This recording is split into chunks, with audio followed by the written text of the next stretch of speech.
Qisqasi O'zbekiston terma jamoasi Kanadaga mag'lub bo'ldi. Milliy terma jamoamiz Kanadaga qarshi o'rtoqlik uchrashuvida maydonga tushib, Edmonton shahrida stadionga 50 mingdan ortiq muxlisni jamlashga erishdi. Birinchi bo'limda hisob ochilmadi. O'zbekiston yaxshi vaziyatlarga ham ega bo'ldi. Har ikki jamoa ehtiyotkor harakat qilgan bo'lsa-da, maydonda keskin kurashlar kuzatildi. Ikkinchi bo'limda esa mezbonlar ustunlikni qo'lga oldi. 58-daqiqada Jonathan Osario hisobni ochgan bo'lsa, qo'shimcha daqiqalarda Jayden Nelson ikkinchi golni urib, Kanada g'alabasini ta'minladi. 2-0. Orada yana bir gol esa ofsayd qayd etilgani uchun hisobga olinmadi. Shunday bo'lsa-da, SofaScore nashri ushbu uchrashuv uchun futbolchilarimizga o'z baholarini berdi.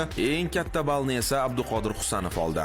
7.1. Eng past baho esa Otabek Shukurovga tegishli. 5.9 baho. Eslatib o'tamiz, Kanada 2026-yilgi Jahon chempionati mezbonlaridan biri hisoblanadi. Mundialga tarixda ilk bor yo'llanma olgan O'zbekiston esa turnir oldidan kuchli raqiblarga qarshi tayyorgarlik uchrashuvlarini davom ettirmoqda. Keyingi raqib Niderlandiya bo'ladi.